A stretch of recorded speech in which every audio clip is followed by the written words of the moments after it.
ST అన్నప్పుడు అందరు వస్తున్నారు, ఎస్సీ ఎస్టీ అన్నప్పుడు దీంట్లో ఉపకులాలు ఉండొచ్చు, దీంట్లో మీ అతను తెగలు ఉన్నాయి, ఇక్కడ కులాలు అక్కడ తెగలు అంటే మీరు కోరుతున్న అంశం ఏంటి? ఉద్యోగాలు మీ వాటా మీ పాపులేషన్ ఎంత ఉంది, ఎంత అడుగుతున్నారు? ఇప్పుడు వాస్తవం కూడా 2 సమస్యలు వచ్చినాయి. తెలంగాణ రాష్ట్రం వచ్చిన తర్వాత లంబాడీలు ఎస్టీలు కాదు వాళ్ళు 1961 జనాభా లెక్కల ప్రకారం కేవలం 1,32,000 ఉన్నారు.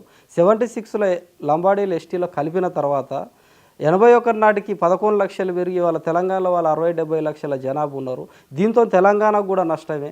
ఈ అసంఖ్యాక లంబాడా మైగ్రేషన్ అనేది మహారాష్ట్ర బీసీ, ఛత్తీస్గఢ్ ఏసీ, రాజస్థాన్ ఓసీలు వీరు ఈ రాష్ట్రానికి వలస వచ్చి ఇక్కడున్న ఆదివాసీల తెగల రిజర్వేషన్లు తింటారు, ఐటీడీఏ ఫలాలు తింటారు, ఉద్యోగాలు తింటారు, స్కూల్ ఎడ్యుకేషన్ తింటారు. ఇవాళ ఎన్ఐటీలు చూసినా, ఐఐటీలు చూసినా తెలంగాణ రాష్ట్రంలో ఉన్న 38 మెడికల్ కాలేజీలలో కూడా 90% ఇవాళ లంబాడాలే ఎంబీబీఎస్ సీట్లలో ఉన్నారు.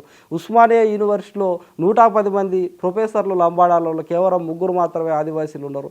కాకతీయలో 22 మంది ప్రొఫెసర్లలో ఒకలే కాకతీయలో ఆదివాసీ ప్రొఫెసర్ ఉన్నాడు. ఏ రంగంలో చూసుకున్నా ఇవాళ ఐఏఎస్లు కూడా వాళ్ళు 100కు పై చిలుకున్నారు. 76లో స్వతంత్ర భారతదేశంలో ఒక ఆదివాసీ కూడా ఐఏఎస్ లేడు. ఇంత అన్యాయం జరుగుతుంది, ఒక్కరు కూడా లేరు ఆదివాసీ. ఐఏఎస్ లేడు, ఐపీఎస్ ఆయన కన్ఫామ్ ఐఏఎస్ తుకారం ఆదివాసీ కదా, ఆదివాసే. అంటే ఇంత అన్యాయం జరుగుతుంది మాకు రిజర్వేషన్లో, విద్యా ఉపాధి ఈ రంగాలలో అనే దాని మీద మేము పోరాటం చేసే క్రమంలో అనేక కేసులైన ఇవాళ ఆదిలాబాద్లో కానీ 5th షెడ్యూల్ మొత్తం 144 సెక్షన్, ఇవాళ నా మీద 43 కేసులు ఉన్నాయి. ఉద్యమంలో ఒక్కొక్క వ్యక్తి మీద 50, 60, 70 కేసుల పాలైన మాలాంటి విద్యార్థులం యూనివర్సిటీలలో చదువుకొని విద్యను అభ్యసించే క్రమంలో కూడా కేసుల పాలైన. ఇంత పెద్ద ఉద్యమం నడిచే క్రమంలో కూడా లంబాడా సమస్యకు పరిష్కారమే రాలేదనుకుంటే ఇవాళ తెలంగాణ రాష్ట్రం వచ్చిన తర్వాత కూడా షెడ్యూల్ ప్రాంతం అంబేద్కర్ అందించిన మామూలుగా ఉద్యోగాలు కూడా మాకు వచ్చే పరిస్థితి లేదు. అక్కడ హెల్త్ అసిస్టెంటో లేకుంటే టీచరో లేకుంటే అక్కడ అంగన్వాడో ఏదో ఒక ఉద్యోగం మా వాళ్ళకి అందేది. ఆ ఉద్యోగాలు రాకుండా కూడా ఇవాళ పూర్తిగా అన్యాయం చేసే క్రమంలో ఎస్ అంటే ఇక్కడ మీరు చెప్తున్నది మొత్తము అన్ని రంగాలలో మీ పట్ల వివక్ష ఉందని రావడం లేదని మీరు అంటున్నారు. ఇక్కడ ఈ 2 లక్షల ఉద్యోగాలు ప్రభుత్వం భర్తీ చేస్తున్నది.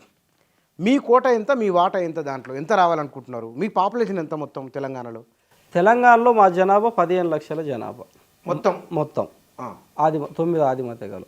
మాకున్న వాటా అనేది జనాభా ప్రతిపాదన రాదు సార్. 5th షెడ్యూల్ భూభాగంలో ఒక 100 స్కూళ్ళు ఉంటే 100 స్కూళ్ళ ఉద్యోగాలు అక్కడున్న లోకల్ షెడ్యూల్ హెల్త్ అయినా ఏదైనా. అయితే ఇప్పుడు అది ఏమైపోయిందంటే జియో 317 అనేది తీసుకొని వచ్చిన తర్వాత రాష్ట్రపతి ఆర్డర్, ప్రెసిడెన్షియల్ ఆర్డర్ అమల్లోకి వచ్చింది.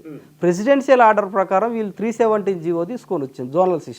జోనల్ సిస్టంలో 5th షెడ్యూల్ భూభాగాన్ని కూడా జనరల్ జోనల్ సిస్టంలో మెర్జ్ చేసి నోటిఫికేషన్ ఇస్తారు. ఆల్రెడీ 5th షెడ్యూల్ అనేది రాజ్యాంగంలో 12 షెడ్యూళ్ళు ఉంటాయి. 5-6 షెడ్యూల్ ప్రత్యేక షెడ్యూళ్ళు. రాజ్యాంగం కూడా మినీ రాజ్యాంగం అన్నది 5-6 షెడ్యూల్ అని. ఒక రాష్ట్రపతి ఆర్డరు ఇంకొక రాష్ట్రపతి ఆర్డర్ని డామినేటెడ్ చేసి అక్కడున్న షెడ్యూల్ ప్రాంత హక్కులను, షెడ్యూల్ ప్రాంత భూభాగాన్ని కొల్లగొడతా అంటే కనీస ఈ శాస్త్రీయత లేదు. గత బీఆర్ఎస్ ప్రభుత్వానికి ప్రగతి భవన్లోనే కేటీఆర్ గారికి చెప్పినాం మేము 2 గంటల పాటు 9 తెగల ఆదివాసులు.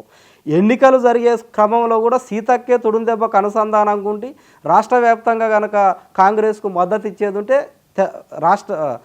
గవర్నమెంట్ వచ్చిన తర్వాత మేము అమలు చేస్తాం. ఎందుకంటే నెహ్రూ పంచశూల సూత్రాల నుంచి మొదలు పెడితే ఐటీడీఏల ఏర్పాటు వరకు కూడా కాంగ్రెస్ ప్రభుత్వమే చేసింది. ఆదివాసీ విధానాలు మేము ఆల్రెడీ చేసిందే. ఏజెన్సీ డిఎస్సీలు 2014 వరకు కూడా కాంగ్రెస్ ఇచ్చింది. 2008 ఇచ్చింది, 12 ఇచ్చింది, 13 ఇచ్చింది ఏజెన్సీ డిఎస్సీ కిరణ్ కుమార్ రెడ్డి ప్రభుత్వం.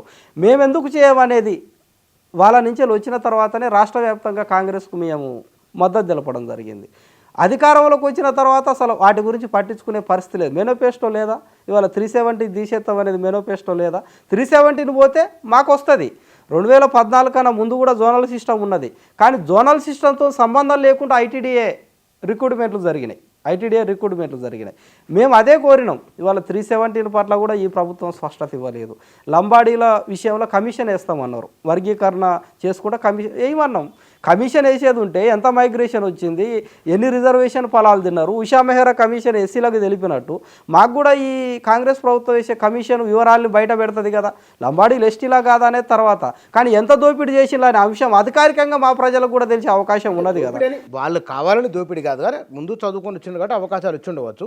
ఇప్పుడు ప్రభుత్వానికి మీరు ఈ ప్రభుత్వానికి కాంగ్రెస్ ప్రభుత్వానికి ముఖ్యమంత్రి రేవంత్ రెడ్డికి ఆదివాసీల తరఫున ఇది పలానా సమస్య ఉన్నది లేదా ఇది మాకు ఇది జరగాలనే విషయం మీరు రిక్వెస్ట్ ఏమన్నా చెప్పేది? మేము కాంగ్రెస్ ప్రభుత్వానికి రేవంత్ రెడ్డి ప్రభుత్వానికి తెలియజేసేది ఒకటే, చాలా స్పష్టంగా 5వ షెడ్యూల్ భూభాగాన్ని ఐటీడీఏని స్ట్రెంగ్తెన్ చేసుకుంటా. తెలంగాణ రాకుండా ఐటీడీఏ బడ్జెట్ 200 కోట్లు ఉండేది, ఇవాళ ఐటీడీఏ బడ్జెట్ 10 కోట్లు లేదు.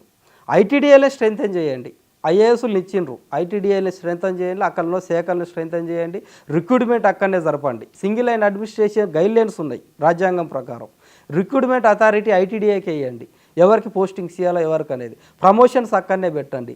జియో 317 అనే దాన్ని మినహాయింపు ఇవ్వండి, దాన్ని ఉంచుకోరా మాకు సంబంధం లేదు. ఆ జియో అనేది మా 5th షెడ్యూల్ని మొత్తం క్రాస్ చేస్తుంది అక్కడ, కాబట్టి ఆ 317 మాకు మినహాయించండి. అక్కడున్న ఐటీడీఏ సింగిల్ లైన్ అడ్మినిస్ట్రేషన్ పరిపాలనని స్ట్రెంగ్తెన్ చేయండి, పేసా చట్టాన్ని స్ట్రెంగ్తెన్ చేయండి, ఆదివాసీ హక్కుల్ని తెలియజేయండి, వాళ్ళకంటూ స్వయం ప్రతిపత్తి హక్కులు ఉన్న భూభాగంగా వారిని గుర్తించేది ఉంటే ఆదివాసులకు న్యాయం జరిగే అవకాశం ఉంటుంది. లంబాడ అంశంలో కూడా ఎస్సీ ఎస్టీ డిక్లరేషన్లో వర్గీకరణ అంశాన్ని వీళ్ళు ప్రవేశపెట్టిండ్రు. దాని విషయంలో వీళ్ళు కమిషన్ని ఇమీడియట్గా రిజర్వేషన్లో జరుగుతున్న అన్యాయాలపైన మీరు కమిషన్ ఇమీడియట్గా వేయండి. ఐటీడీఏలు సపరేట్, లంబాడాలకి సపరేట్ మైదాన ప్రాంత ఐటీడీఏలు, ఆదివాసులకు అటవీ ప్రాంత ఐటీడీఏలను ప్రకటించడం జరిగింది. లంబాడీలకు మీరు 10 కోట్లని ఇచ్చుకోవాలి, 1000 ఇత్తలా 2000 ఇస్తా మాకే సంబంధం, మాకు 10 కోట్లు ఇచ్చినా కానీ ఆదివాసులకు అక్కడ 10 కోట్ల రూపాయలతో ఆదివాసులకు న్యాయం జరిగే అవకాశం ఉంటుంది.